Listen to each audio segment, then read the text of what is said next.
गांव से हो या शहर से हो, और काफ़ी दिनों तक आपने वहाँ पे चलाया। 3 साल से मेरा दूसरा सवाल है कि आप मैं भले ही पुजारी के तौर ये तो प्रकृति की बात आप कह रहे हैं सर, लेकिन मेरा सवाल था कि चूल्हिया जो यहाँ भोलेनाथ का मंदिर है, राम दरबार आपने यहाँ बनाया, राम लक्ष्मण सीता सारे लोगों को मंदिर आपने यहाँ निर्माण किया है। आप पहली बार यहाँ बाबा बैद्यनाथ को काफ़ी लोग पूरे देश विदेश से लोग आते हैं, कांवर चढ़ाते हैं, लेकिन आपने चूल्हिया में कांवर सुल्तानगंज से उत्तरवाहिनी गंगा जल ले करके यहाँ पे आपने चढ़ाया। तो क्या आप ये परंपरा चालू करना चाहते हैं कि चूल्हिया में भी कांवर चढ़े? देखिए, इच्छा तो मेरी थी और अभी भी है, इसलिए मैं पहला व्यक्ति था जो सुल्तानगंज से पैदल चलकर अपने कंधों पर 2 वर्ष पूर्व यहाँ पर बाबा को जल चढ़ाया।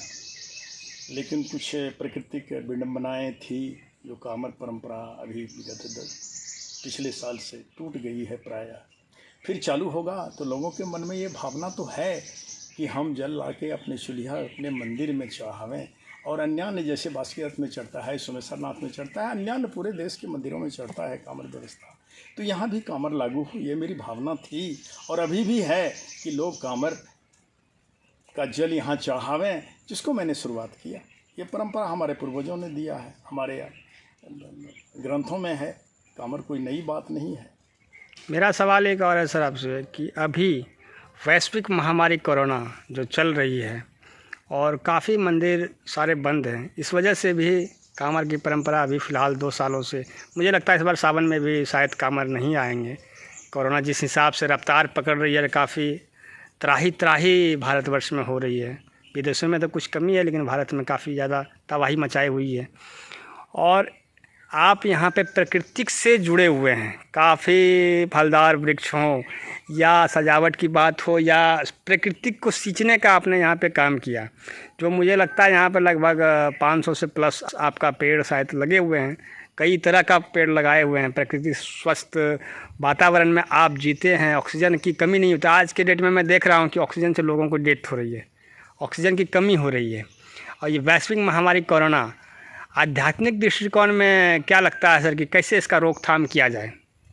देखिए भाई, ये प्राकृतिक महामारी है, ये आता है, इसके पूर्व भी फ्लू आया, पॉक्स आया, बहुत तरह की महामारी हर 100 वर्षों में आती है सर, ये आती रहता है, कोई बात नहीं है। लेकिन हमें दहशत में नहीं जीना है और हमें सावधानी बरतनी है कि हम देख रहे हैं कि कुछ हमारा शत्रु है नहीं सामने में, फिर भी वो हमारे पर वार कर रहा है, तो हमें भी सचेत होकर रहना पड़ेगा, हमें सावधान होकर रहना पड़ेगा। और जहाँ तक आध्यात्मिक चेतना की बात है, आध्यात्मिक दृष्टिकोण की बात है, मैं उतना गहराई तक नहीं कह सकता हूँ, लेकिन इतना बात ज़रूर है कि जब भी बर्तन गंदा होता है तो उसकी सफाई की जाती है, जब भी वातावरण दूषित होता है तो वर्षा से हमारा प्रकृति साफ़ कर देती है, और जब भी हम पेड़ पौधे लगाते हैं तो जितने घास फूस हैं हम उखाड़ के फेंकते हैं कि नहीं। तो क्या है परिणति, क्या है सोच ईश्वर का, परमात्मा का, ब्रह्म का, ये तो अंदरूनी मामला है। लेकिन हाँ, व्यक्ति को हर मामले में एक सजग, सबक और हमेशा ग्रहणीय योग्य बात के लिए ये कोरोना का ये हुआ है कि आप भी समझ जाइए, किसी भी तरह प्रकृति के साथ अधिकतर छेड़छाड़, अपने जीवन के साथ अधिकतर छेड़छाड़, ये छल, प्रपंच, माया, दुनियादारी, जितने तरह की अशुद्धियां हैं, इसका निवारण, हम तो अपना लाश से मुंह ढके हुए हैं, अभी तो मुंह और नाके ढका है, हो सकता है कल आंख भी हमको कर जाए ढकने के लिए। अभी हम घर से बाहर निकलने के लिए असमर्थ हो रहे हैं। क्या है, लोगों के बीच सर प्रेम खत्म हो गई, लोग दूर से बात करते हैं। ऑक्सीजन के लिए आप सिलेंडर और बॉक्स और मशीन चाइना वगैरह इंपोर्ट हो रहा है, ये हमारी परिस्थिति है। लेकिन आप छेड़छाड़ कर रहे हैं वृक्षों से। एक आदमी एक पौधा नहीं लगा पाते हैं, एक पेड़ नहीं लगा पाते हैं। हमको तो चारों तरफ से सिर्फ ऑक्सीजन मिलता है, चूँकि मैं हज़ारों पेड़ लगा चुका हूँ। मैं ही क्या, दुनिया या इस जगह का परिवेश ऑक्सीजन से भरा हुआ है। इसलिए मेरा उद्देश्य है कि हर व्यक्ति को कम से कम पेड़ तो ज़रूर लगाना चाहिए। अभी जैसे मैं जान रहा हूँ सर कि काफ़ी शहरी क्षेत्र है, काफ़ी अपार्टमेंट, मॉल, हॉल, कई तरह का चीज़ मार्केट बन रहे हैं। पोखरा, तालाब, पेड़ पौधे सारे लोग काट के वो ख़त्म, नष्ट कर दे रहे हैं।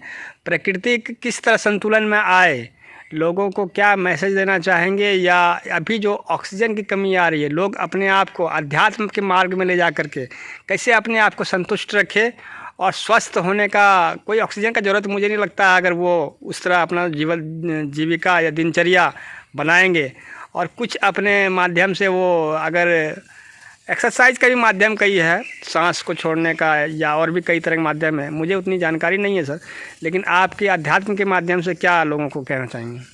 मेरा कहना है कि आप गांव से जुड़िए, गांव से संपूर्ण पलायन नहीं कीजिए, यहाँ इतनी ऑक्सीजन लेते रहें और एकांत वास करें बस। और मैं जैसे जान रहा हूँ सर, सभी प्रसन्न हैं, वो हमें सहयोग करते हैं, कभी फल भेज देते हैं, कभी खाना भेज देते हैं, कभी कुछ भेज देते हैं, इसलिए उन्हें जरा मैं जैसे जान रहा हूँ सर कि आप चुलिया में राम दरबार आपने बनवाया है, अब महादेव का, भोलेनाथ का मंदिर आपने बनवाया है, कई देवी देवताओं के मंदिर उसमें आपने निर्माण करवाया।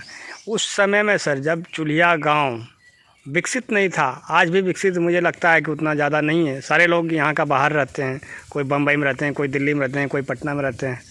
आप भी जब पोस्ट मास्टर के पद पर होंगे तो कई ज़िले आप गए होंगे, लेकिन आपकी जो इच्छा थी कि नहीं, मेरा जहाँ से शुरुआत हुआ है, मुझे जैसे लगता है, बोलना नहीं चाहिए, मुझे जैसे लगता है कि आपकी अंत भी यहीं पे होगी।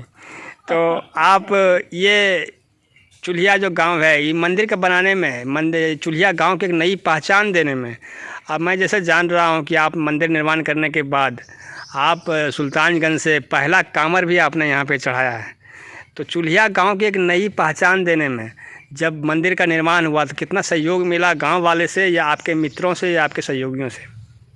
मैं सबका आभारी हूँ, सबके सहयोग से मंदिर बना है।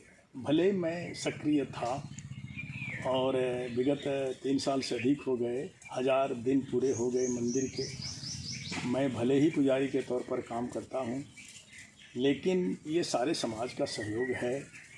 और जहाँ तक आध्यात्मिक चेतना की बात है, ये आध्यात्मिक चेतना आई है, और ख़ास करके सबसे ज़्यादा लाभ या संतुष्टि या आनंद मुझे प्राप्त हुआ है, क्योंकि मैं इसे डील कर रहा हूँ, मैं इसका उपयोग कर रहा हूँ। और यही कारण है कि जो जगह है, मैंने वृक्षों से इसको भर दिया, फलदार वृक्षों से भर दिया, ताकि आने वाले पीढ़ी को, आने वाले लोगों को, देखने वाले को ये उनकी चेतना जागृत हो जाए, उनकी समझ में आ जाए कि कोई रिटायर पर्सन 72-73 वर्ष की आयु में जाने के बाद भी सक्रिय रूप से लेबर के साथ काम करते हुए भी कैसे वो एकांत में, कैसे वे लेबरों के साथ मिलकर, और कैसे वो जगह भूभाग को जो कि बिल्कुल बंजर पड़ा हुआ था, उसको डेवलप कर। भगवान की अंतिम एक सवाल है मेरा सर, कि ईश्वर से किस तरह लोग अध्यात्म के मार्ग से जुड़े हैं, और यहाँ पे आपका अभी जो वैश्विक महामारी है उसको कैसे निजात पाए लोग? महामारी के विषय में मैंने आपको जो बोलना था बोल दिया, विशेष कुछ नहीं बोलूँगा। लेकिन अध्यात्म से जुड़ने का एक ही मार्ग है, जब तक आप संसार में हैं आप अध्यात्म से नहीं जुड़ सकते हैं। संसार से आपको संबंध अपना विच्छेद करना पड़ेगा, कर्मयोगी बनना पड़ेगा, ज्ञान योगी बनना पड़ेगा और भक्ति योगी बनना पड़ेगा। और जब तक इन मार्ग को आप अपनाइएगा नहीं, आप अध्यात्म से नहीं जुड़ सकते हैं। सत्संग में आपका पहला स्टेज है, जहां आपका विवेक आएगा, ज्ञान आएगा, बुद्धि आएगा, फिर आप ऐसे स्तर पर पहुंच जाइएगा जो आप ब्रह्म से जुड़ने का प्रयास कीजिएगा, तभी आप कर्मयोगी बन सकते हैं। और जब तक आप योगी नहीं बनिएगा, तब तक आप अध्यात्म के विषय में कुछ नहीं जानते हैं, और अध्यात्म का कोई बेनिफिट आपको नहीं मिलेगा। इसलिए ये माया जब तक आपके पास है, संसार जब तक आपके पास है आप रहिए, लेकिन टिल रिटायरमेंट के बाद कम से कम आप एक विश्राम कुंज में रहिए, एकांतवास में रहिए और प्रकृति से जुड़िए।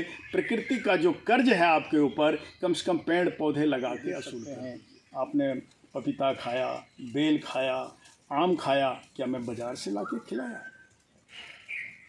तो जहाँ भी भीड़ होगी वहाँ प्रदूषण बढ़ेगा। जहाँ भी भीड़ होगी वहाँ पानी का लेवल घट जाएगा। हमारे यहाँ पानी का लेवल क्यों नहीं घटता है? हमारे यहाँ प्रदूषण क्यों नहीं खराब होता है? हमारे यहाँ ऑक्सीजन सिलेंडर की जरूरत कुछ नहीं पड़ती है।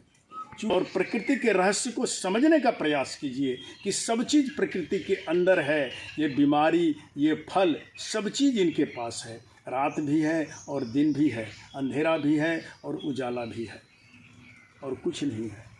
चलिए, हमारे साथ बातचीत करने के लिए बहुत बहुत धन्यवाद आपके।